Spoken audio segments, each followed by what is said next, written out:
वालेकुम। हमने जो सेशन स्टार्ट किया है एफआईए की जॉब्स के लिए, जिसकी लास्ट डेट 14 जून है ऑनलाइन सबमिशन की। उसके बाद जो है 1 डेढ़ महीने के अंदर आपकी टेस्ट हो जाएगी। तो सबसे पहले हम देखते हैं कि इसका पेपर पैटर्न कौन सा है। पेपर पैटर्न से मुराद ये है कि पहले जितने भी एफआईए के टेस्ट हुए डिफरेंट टेस्टिंग सर्विसेज से लिए गए, लेकिन अब उन्होंने वर्चुअल यूनिवर्सिटी से एक मुआहदा साइन किया है जो कंप्यूटर बेस्ड टेस्ट लेंगे। कंप्यूटर बेस्ड टेस्ट से जैसे वैसे ही टेस्ट होंगे जैसे मैं आपको इस सेशन में रोज़ाना की बुनियाद पे लूँगा। वो सिंपल से ऐसा है कि आपको कंप्यूटर के सामने बिठा देंगे और आप अपना नेम और रोल नंबर एंटर करेंगे। आपको एक क्वेश्चन, उसके 4 ऑप्शन नीचे होंगे, एक ऑप्शन टिक करना होगा और आप नेक्स्ट कर देंगे। जब आप एंड में पहुंचेंगे तब पता चलेगा आपके कितने सही हुए कितने गलत। उसमें नेगेटिव भी हो सकती है, लेकिन क्योंकि फेडरल का एग्ज़ाम है तो इसमें नेगेटिव नहीं होगी। बहरहाल ये एक बहुत ही इफेक्टिव वे है किसी भी टेस्ट को देखने के लिए, उसको एवेल्यूएट करने के लिए, वरना रिजल्ट में इतना देर लग जाती है। बहरहाल कंप्यूटर बेस्ड टेस्ट से आपकी रिटन टेस्ट जो होती है उसको हम सीबीटी कहते हैं, यानी कंप्यूटर बेस्ड टेस्ट।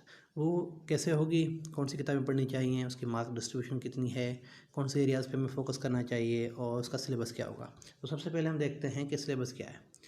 सिलेबस से मुराद ये है कि आप बीए की हुई है, आपने एमबीबीएस की हुई है, आपने बीकॉम की हुई है, आपने सीसीए की हुई है, आपने सीए की हुई है, आपने कोई भी डिग्री, चाहे वो 2 साल की हो या आपकी 6 साल की हो या 4 साल की हो, पीएचडी तक हो, अगर 30 तक आप पॉसिबल हो, तो आपको आपकी बैकग्राउंड वाली डिग्री से कोई भी सवाल नहीं आएगा। आपकी बेसिक्स से बिल्कुल आ सकता है, लेकिन बैकग्राउंड से कोई सवाल नहीं आएगा। सिलेबस को डिवाइड किया गया है 5-6 पार्ट्स में, जिसको मैं थोड़ा एक्सप्लेन कर देता हूँ। सबसे पहले हम आ जाते हैं इंग्लिश पे। इंग्लिश जो है ये बीए लेवल की होगी। इंग्लिश बीए लेवल की होगी और इसकी तकरीबन 15 से 20 मार्क्स अलॉट हो सकती हैं, पॉसिबल है, क्योंकि फर्स्ट टाइम हो रहा है कंप्यूटर बेस्ड टेस्ट।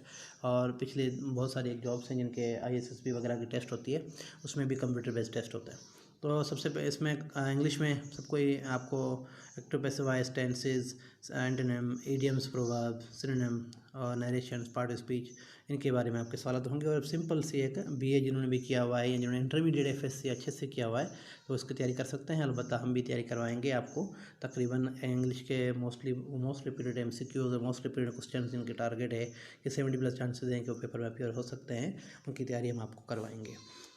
इंग्लिश के अलावा इसमें है कंप्यूटर में बेसिकली 2 चीज़ों की आपसे टेस्ट ली जाएंगी। इतने एडवांस लेवल की नहीं होगी, लेकिन जो मैंने टेस्ट बनाए हैं वो तकरीबन एडवांस लेवल के भी हैं, बेसिक से एडवांस, और आपको बड़ा फ़ायदा देंगे। आइंदा कोई भी ऐसी टेस्ट आए जिसमें कंप्यूटर की नॉलेज का सवालात हों तो आप कभी भी उसमें फ़ेल नहीं होंगे इंशाल्लाह। तो इसमें बेसिक कमांड्स ये हैं कि आप कंप्यूटर ओपन करते हैं तो आपके सामने विंडो आ जाती है। विंडो में आपको बेसिक सी कमांड के आपने रीनेम कैसे करना है, कॉपी कैसे करना है, न्यू फोल्डर कैसे बनाना है, आपने शट डाउन कैसे करना है, आपने ड्रा कैसे करना है, व्हाट्सएवर जितने भी बेसिक कमांड्स हैं कंप्यूटर की हर बच्चे को आती हैं। इसकी एक एग्जाम होगा कि Alt+C क्या है, Alt+V या Ctrl+C क्या होता है, या Window+R से क्या होगा, ठीक है। और दूसरी एमएस ऑफिस में 2 चीज़ों पर पर्टिकुलरली हमने फोकस करना है, उनकी कमांड्स पढ़नी है, उनके बारे में पढ़ना है। एक एमएस एक्सेल और एक एमएस ऑफिस, यानी वर्ड पैड और हमारा एमएस एक्सेल, और जितने हम पावर पॉइंट वगैरह बनाते हैं, ये 3-4 चीज़ें जो है हमने पढ़नी है। उनकी कमांड्स पढ़नी है कि वो अंडू के लिए, रीनेम के लिए या कॉपी के लिए, या फ़ॉन्ट्स कैसे चेंज करते हैं, या उसकी हाइट कैसे इंक्रीज़ करते हैं, या उसके कॉलम कैसे सिलेक्ट करते हैं व्हाट्सएवर। इसके बारे में हम एमसीक्यूज़ पढ़ेंगे। कंप्यूटर के अलावा जनरल एबिलिटी से मुराद ये है कि बेसिक सी रियाजी, आप पहली से लेकर 8वीं 10वीं तक जो भी रियाजी पढ़ते हैं उसको बेसिक रियाजी ही काउंट किया जाता है। इसमें आपको ज्योमेट्री, उसमें आपको तकरीबन basic geometry, basic algebra, basic numbers जितने हमारे हैं कि उनके बोर्ड मास क्या होता है और उनके एक्सपोनेंट और पावर और उनके डिवीजन वगैरह, ये हम पढ़ेंगे अर्थमेटिक्स में। और दूसरा इसका एक पार्ट है एप्टीट्यूड जनरली आईक्यू और लॉजिकल रीजनिंग का कंप्रोमाइज़ है, जैसे एज रिलेशंस हैं, आपके सीक्वेंस एंड सीरीज हैं। जैसे फॉर एग्जांपल मैं आपको नंबर देता हूँ कि 2, 4, 6, 8, अब क्या आएगा, तो ऑटोमेटिकली आप कहेंगे कि 2 का डिफरेंस है 10 आएगा। इस तरह आपको सिंबल दे सकते हैं, उनके पैटर्न पूछ सकते हैं कि 4 बॉक्सेस हैं, इसमें फ़िलहाल लाइन खाली है, इसमें इन चारों में से कौन सा ऑप्शन फिट रहेगा इस बॉक्स में, ताकि ये शक्ल जो है पूरी हो जाए। तो आपके वो क्वेश्चन आ सकते हैं, इसमें आ जाएंगे एप्टीट्यूड में। मिसिंग नंबर आ जाते हैं, सीक्वेंस सीरीज आ जाते हैं, आपके एनालिटिकल रीजनिंग के सवाल भी आ जाएंगे। जनरल एबिलिटी के बाद जनरल साइंस है। जनरल साइंस में आपको chemistry, biology, physics, human body, food sciences, environment के बारे में सवालात होंगे। जो बेसिक साइंस हम 8वीं तक 10वीं तक पढ़ते आ रहे हैं, इनके मुतालिक सवालात होंगे। कौन सी विटामिन है, बीमारी कौन सी किस विटामिन की कमी की वजह से होती है, आपका इकोसिस्टम क्या है, या मिसाल के तौर पर आपकी क्लाइमेट चेंज में सबसे ज़्यादा गैस कौन सी गैस हार्मफुल है, या आपकी फॉर एग्जांपल सी लेवल के जो फ्रीजिंग पॉइंट ऑफ वाटर क्या है, बॉइलिंग पॉइंट ऑफ वाटर क्या है, व्हाट्सएवर। तो इस तरह भी आपके सवाल इसमें जनरल साइंस के आ जाएंगे। जनरल साइंस के बाद है इस्लामिक स्टडीज़। इस्लामिक स्टडीज़ इसलिए आसान है कि इस्लामिक स्टडीज़ में आपको स्टैटिक है कि अपना नबी करीम सल्लल्लाहु अलैहि वसल्लम 20 अप्रैल 571 ईस्वी में पैदा हुए, तो आज तक 10 साल के बाद भी सवाल आ जाए तो वही आएगा। और इसके अलावा कोई भी सवाल आते हैं कि फ़लाँ जंग कब हुई और फ़लाँ चीज़ कब फ़र्ज़ हुई और फ़लाँ WhatsApp जितने भी सवाल हमारे हैं, तकरीबन इसके 300-400 MCQs हैं और बड़े इफेक्टिव हैं। अलबत्ता मैंने 700-800 मोस्ट रिपीटेड MCQs की फ़ाइल्स बनाई हुई हैं ताकि आप उनकी प्रैक्टिस करके आप उनको याद कर लें, क्योंकि हमारे पास टाइम बहुत कम होता है। अगर आप डेली 1 घंटा भी देंगे तो इंशाल्लाह आपकी तैयारी बड़ी अच्छी हो जाएगी। उसके बाद इस्लामिक स्टडीज़ के बाद आपके पास है Pakistan affairs. Pakistan affairs generally 2 चीज़ों पे होता है, हिस्ट्री और ज्योग्राफी। ज्योग्राफी के हवाले से यानी फ़लाँ डैम कौन सा है, फ़लाँ रिवर कौन सी है, फ़लाँ लेक कहाँ पर है, फ़लाँ बॉर्डर कितने लेंथ का है, हमारी जो है मौसम कितने हिस्सों में डिवाइड की गई, ज्योग्राफी के हमारे प्लेटिव्स कितने हैं, नांगा पर्वत कहाँ पर है, हिमालय कहाँ पर है, हमारी ज्योग्राफी के बारे में बेसिक से सवाल होंगे। यानी तो कुछ डिटेल भी हो सकते हैं, लेकिन एक जनरल सी एक नॉलेज होगी हमारी ज्योग्राफी के बारे में, पाकिस्तान की ज्योग्राफी के बारे में। दूसरी हिस्ट्री है कि हमारी प्री पार्टीशन और पोस्ट पार्टीशन कुछ इवेंट हुए, क्या फ़लाँ इनका पास हुआ, फ़लाँ कब वफ़ा फोत हुए, या सितारा इम्तियाज़ किनको दिया गया। बेसिक से एक हिस्ट्री और आपकी प्री पार्टीशन, पोस्ट पार्टीशन और ज्योग्राफी, इसके भी MCQs हमने तैयार कर लिए हैं आपके लिए। पाकिस्तान अफेयर के बाद करंट अफेयर है। करंट अफेयर से मुराद जितने भी हमारे रोज़मर्रा की जितने भी हालात वाक़यात हैं, चाहे वो दुनिया के ताल्लुक़ रखते हों या पाकिस्तान से, या पाकिस्तान का दुनिया के साथ जितने भी रवाबत हैं, ख़ास करंट अफेयर हर महीने के होते हैं। तो हर महीने की हमने फ़ाइल्स कलेक्ट करके बना ली हैं कि जनवरी से लेकर हमने अगस्त तक के जितने भी करंट अफेयर्स होंगे, जुलाई तक के करंट अफेयर्स में आपको करवाएंगे प्रिपरेशन। बाकी अगर आपका टेस्ट हमारा सितंबर में होता है तो अगस्त के भी करंट अफेयर्स हम आपको दे देंगे। करंट अफेयर्स के बाद हमारे पास है वर्ल्ड ज्योग्राफी और हिस्ट्री। वर्ल्ड ज्योग्राफी से मुराद है कि दुनिया में फ़लाँ डैम, फ़लाँ रिवर कहाँ पर है, दुनिया में फ़लाँ स्ट्रेट कहाँ पर है, दुनिया का सबसे छोटा मुल्क कौन सा है, दुनिया में सबसे बड़ा डिज़र्ट कौन सा है, जो है डेड सी कहाँ पर है, व्हाट्सएवर हमारे आर्कटिक क्या है, एंटी आर्कटिक क्या है, हमारे जो मलाका स्ट्रेट कहाँ पर है, और जितनी नॉर्थ साउथ डिवाइडेड है, बर्लिन वाल कहाँ पर है, यानी हमारी ज्योग्राफी के हवाले से। सेकेंडली हिस्ट्री, वर्ल्ड हिस्ट्री में जितने भी इवेंट्स हैं, मोटे मोटे इवेंट्स हैं, वर्ल्ड वार है, न्यूक्लियर हमारे जो इवेंट्स हो गए, या मिसाल के तो वर्ल्ड वार 1 है, 2 है, नेपोलियंस के बारे में, या ब्रिटिश के बारे में, या पोर्चुगीज़ के बारे में, या अपने यूरोपियन यूनियन कह लें, या वर्ल्ड यूनाइटेड नेशंस कह लें, जितने भी हमारी मोटी मोटी हिस्ट्री है इसके बारे में MCQs होंगे, ख़ास जो इवेंट्स हुए उनके बारे में। तो ये आपकी अच्छी तैयारी हो जाएगी इंशाल्लाह इसमें के बाद FI एक्ट है। FI एक्ट और इस्लामिया दोनों में स्टैटिक है। स्टैटिक से मुराद है कि इसमें फ़िलहाल ऐसी कोई अमेंडमेंट हुई नहीं है। 4 से 6 पेज का एक्ट है। इसको हम आपको थ्योरेटिकली और इसके MCQs बेस दोनों तैयारी करवा देंगे इंशाल्लाह। आप इसके 10 से 10 मार्क्स हासिल कर सकते हैं। तो जनरल ये आपका डिवीज़न हो गई पूरे पेपर की, ठीक है। और इसमें मार्क्स में सिर्फ 15 से 20 सवाल जो होंगे इंग्लिश के होंगे, बाकी जितने भी कैटेगरीज हैं उनके 8-10 सवाल सबसे आएंगे, ठीक है। दूसरे इसके आपके होगी कौन सी बुक्स पढ़ी जाए, तो आप अभी बहुत सारी गाइड्स भी छपेंगी, बहुत सारे टेस्ट सीरीज़ भी जनरेट होंगे, बहुत सारे गुरुज़ भी आ जाएंगे मैदान में, और हर किसी की एक दावा होगा कि मैं एक्सपर्ट हूँ, और आपने किसी पे भी कान नहीं धरना, आप मुझ पे भी एतबार नहीं कर सकते। उसकी रीज़न मैं आपको बता देता हूँ कि दुनिया में कोई ऐसा सिलेबस, कोई ऐसा बुक है ही नहीं जिसमें सारे सवाल आए। एग्ज़ाम वाला जो एग्ज़ामिनर है वो पागल नहीं है, सबसे पहले आप वो बच्चा नहीं है, ठीक है। तो आपने जितना बेस्ट से बेस्ट तैयारी करनी है वो आप तैयारी अपनी तरफ से भी कर सकते हैं, और हम भी आपको उसमें हेल्प करेंगे, आपको गाइड करेंगे, आपको वो चीज़ें प्रोवाइड करेंगे जो आपके लिए ज़रूरत है। फॉर एग्जांपल PDF फाइल्स हैं जिसमें से आपके इल्मी सीरीज़ की PDF फाइल्स हैं, GK के कैप्सूल हैं, जितने जनरल साइंस कैप्सूल है, जनरल नॉलेज कैप्सूल्स हैं, और दूसरे मेरे अपने नोट्स बनाए हुए हैं GK के, जनरल साइंस के, करंट अफेयर्स के, पाकिस्तान अफेयर्स के, वो भी मैं आपको प्रोवाइड करूँगा। इसके साथ ही जो है हम डिफरेंट साइट्स जो है वो भी मैं आपको रेफ़र करूँगा, जैसे इंडिया बेस हो गया, GK इसकी अर्थमेटिक और जनरल लॉजिकल रीजनिंग की प्रैक्टिस के लिए, GK टुडे हो गया, पाक MCQs हो गई, ठीक है। और दूसरे स्पेशल 2 ऐप्स मैं आपको प्रोवाइड करूँगा, उनके लेक्चर्स प्रोवाइड करूँगा आपको, मैं उनके कोर्सेज प्रोवाइड करूँगा, ताकि आप डेली 1 घंटा भी प्रैक्टिस करें तो आपको 100 से 200 MCQs याद हो जाए, ठीक है। तो इसलिए कोई भी ऐसी बुक नहीं है, कोई सिंगल करिकुलम नहीं है जो ये गारंटी दे कि आप जो है आपको किसी 100% मार्क्स लेंगे।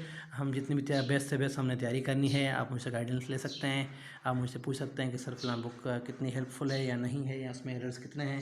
मेरे कोर्स की ख़ास बात ये है कि मेरे कोर्स में तकरीबन 99% चांस हैं कि उसमें एरर नहीं है, क्योंकि उसमें खुद मैंने वेरीफाई किए हुए हैं क्वेश्चंस।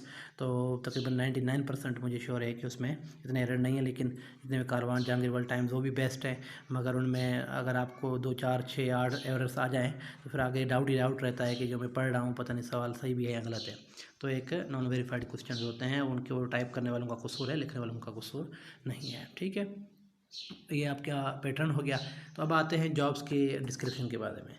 यूनिफॉर्म जॉब्स कौन सी हैं? यूनिफॉर्म जॉब्स हैं आपकी सब इंस्पेक्टर, और दूसरा जो है आपका असिस्टेंट सब इंस्पेक्टर, कांस्टेबल और ड्राइवर, कांस्टेबल ड्राइवर। हमारा जो फोकस होगा वो असिस्टेंट, यूडीसी, एलडीसी और असिस्टेंट सब इंस्पेक्टर और सिपाही जितने भी हैं आपके ड्राइवर हैं या कांस्टेबल है, इसकी प्रिपरेशन पे होगा। जिसमें दूसरे आपके कुक हैं या बावर्ची वाटसवर जितने भी आपके चौकीदार हैं यहाँ उनकी कुरंदाजी से सिलेक्शन होगी, इसलिए हमारे वो सिलेबस में शुमार नहीं है। अलबत्ता sub inspector, assistant sub inspector, constable, इनकी प्रिपरेशन हम कंप्यूटर बेस्ड टेस्ट और इंटरव्यू दोनों की आपको तैयारी करवा देंगे और आपकी हेल्प करेंगे कि कैसे इनको एस करना है। ठीक है, तो सब इंस्पेक्टर में क्या होगा? सब इंस्पेक्टर आपकी जो है ग्रेजुएशन होनी चाहिए। ग्रेजुएशन से मुराद ये है कि आपकी बीए की हुई हो या आपकी एमबीए की हुई है, आपकी कोई भी डिग्री हो, 2 साल की हो या 6 साल की हो, 4 साल की, कोई भी डिग्री होनी चाहिए और कम से कम ग्रेड सी में होनी चाहिए, सेकंड क्लास ग्रेड सी में डिग्री होनी चाहिए। इसकी एज लिमिट 18 से 30 साल है। 18 से कम वाला एक दिन भी कम हुआ तब भी एक्सेप्टेबल नहीं है। 30 से अबव एक दिन भी ऊपर हुआ तब भी एक्सेप्टेबल नहीं है। कोई भी डिग्री चलेगी इसमें। ठीक है, सेकंड नंबर पे असिस्टेंट सब इंस्पेक्टर की भी सेम ही क्वालिफिकेशंस हैं जो आपकी सब इंस्पेक्टर की हैं। ठीक है, और कांस्टेबल ड्राइवर को ड्राइविंग का टेस्ट लेंगे या लाइसेंस चेक करेंगे। कांस्टेबल की सेम ही क्वालिफिकेशन है, लेकिन ग्रेजुएशन से कम की कोई भी पोस्ट नहीं है। ठीक है, मेथड ऑफ सिलेक्शन क्या होगा? मेथड ऑफ सिलेक्शन आपके यूनिफॉर्म जॉब्स में क्या होगा? सबसे पहले आपका होगा फिजिकल टेस्ट। फिजिकल टेस्ट के अंदर आपको जो है आपकी हाइट नापी जाएगी। फॉर एग्जांपल मेल के लिए हाइट है तकरीबन 5 फुट 6 इंच और फीमेल की है 5 फुट 4 इंच, और उनकी मेल के लिए चेस्ट भी उनकी मेजर की जाएगी। और रनिंग आपसे लेंगे तकरीबन 7 मिनट्स में 1.6 किलोमीटर आपने रनिंग करनी है। ठीक है, ये फिजिकल टेस्ट होगा फर्स्ट फेज़। सेकंड फेज़ में आपके कंप्यूटर बेस्ड टेस्ट होगा सीबीटी। तो सीबीटी में क्या होगा कि आपके पास सिलेबस गिवन है जो मैंने ऊपर डिस्क्राइब कर चुका हूँ कंप्यूटर बेस्ड टेस्ट का, आपका जो जनरल नॉलेज के पूरे सेक्शन के अंदर। तो उसको आपको कंप्यूटर के सामने बिठा देंगे, आपका रोल नंबर एंटर करेंगे और आपका टेस्ट होगा और वहीं पर आप टिक करेंगे, वहीं पर आपको आंसर मिलेंगे, वही जो हम अभी जाके इस सेशन में करेंगे। तकरीबन मैं आपको बता दूँ कि कम से कम हम 50 टेस्ट लेंगे, जिससे आपकी बड़ी अच्छी प्रिपरेशन हो जाएगी। ठीक है, थर्ड नंबर पर आपका आ जाएगा इंटरव्यू। जब इंटरव्यू आप टेस्ट पास कर लें कंप्यूटर बेस्ड टेस्ट, तो आपका इंटरव्यू होगा और इंटरव्यू के हम आपको टिप्स ट्रिक्स भी प्रोवाइड करेंगे। इंटरव्यू के बाद हो जाएगा आपका मेडिकल टेस्ट। इन इंटरव्यू अगर आप सिलेक्ट हो गए तो आपकी जो नहीं जॉब हो गई। उसके बाद मेडिकल टेस्ट जितने भी होंगे वो आपके इदारा ही करवाएगा, FI वाले ही करवाएंगे, तो उसमें कोई घबराने की ज़रूरत नहीं है। ठीक है, मेडिकल टेस्ट के बाद आपकी ट्रेनिंग होगी और फिर उसके बाद जॉब। तो ट्रेनिंग भी वही प्रोवाइड करेंगे, चाहे जैसे 6 हफ्तों का कोर्स लिखा हुआ है कि वो भी प्रोवाइड करेंगे आपको इदारे वाले। ठीक है, उसके बाद जॉब हो जाएगी आपकी। ये आपके हो गए यूनिफॉर्म जॉब्स। ठीक है, यूनिफॉर्म जॉब्स के बाद आते हैं non uniform jobs. Non uniform jobs में आपकी आ जाती है असिस्टेंट जो BPS 15 की जॉब है, स्टेनोटाइपिस्ट जो तकरीबन BPS 14 की जॉब है, और UDC अपर डिवीज़न क्लार्क और लोअर डिवीज़न क्लार्क। तो इनके भी सेम क्राइटेरिया है, सेम मेथड सिलेक्शन है।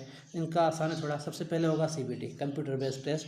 अब कंप्यूटर का सेम टेस्ट होगा, सबका एक ही पेपर होगा, चाहे LDC हो, UDC हो, कांस्टेबल हो, सब इंस्पेक्टर हो, इंस्पेक्टर हो, सबकी टेस्ट एक ही होगी। ठीक है, तो कंप्यूटर बेस्ड टेस्ट होगी, उसका सिलेबस ऊपर मैं डिस्कस कर चुका हूँ। उसके बाद आपका इंटरव्यू होगा, इंटरव्यू के बाद डायरेक्ट ज्वाइनिंग होगी। ज्वाइनिंग के बाद आपको कोर्स करवाएंगे। कोर्स आपको करवाएंगे NITP national information technology board, जो भी आपका पाकिस्तान का बोर्ड है, वो आपको इदारे वाले खुद ही करवाएंगे। आपको किसी सर्टिफिकेशन की एडवांस में ज़रूरत नहीं है। अगर है तो आपके लिए इफेक्टिव है, लेकिन फिर भी आपने कोर्स करना है 6 हफ्तों का, वो आपको इदारा खुद करवाएगा। ठीक है, तो ये एक थोड़ी सी डिटेल थी। दूसरी बात है स्टेनोटाइपिस्ट की जॉब है। स्टेनोटाइपिस्ट के लिए अगर आपको शॉर्ट हैंडिंग नहीं आती तो उसमें अप्लाई बिल्कुल भी ना करें। शॉर्ट हैंड कोर्स अगर आपने किया हुआ है, जो लकीरों में लिखते हैं, मोस्टली जर्नलिस्ट यूज़ करते हैं। अगर आपकी टाइपिंग अच्छी नहीं है और शॉर्ट हैंड का आपको नहीं आता तो इस जॉब में अप्लाई न करें। ठीक है जी, तो इंशाल्लाह हम इसको सेशन स्टार्ट करेंगे 9 जून से। जो भी ज्वाइन करना चाहते हैं वो ज्वाइन कर लें, और तकरीबन 50 मॉक टेस्ट लूँगा मैं, आपको उनके प्रिपरेटरी मटेरियल भी दूँगा, आपसे टेस्ट भी लूँगा, और आप जो है आपको इंशाल्लाह अच्छी तैयारी आपकी हो जाएगी। I wish you best of the luck, और इंशाल्लाह हमारा साथ आपके हमारे नेक्स्ट 40 डेज़ तक रहेगा। जो भी ज्वाइन करना चाहते हैं वो सारी डिटेल मुझसे ले लें, और वो डिटेल लेने के बाद अपनी फ़ीस सबमिट करें। फ़ीस सबमिट करने के बाद मैं आपको उनको ग्रुप मेट कर दूँगा, और हम अपनी प्रिपरेशन स्टार्ट कर देंगे। Wish you best of luck. Thank you so much.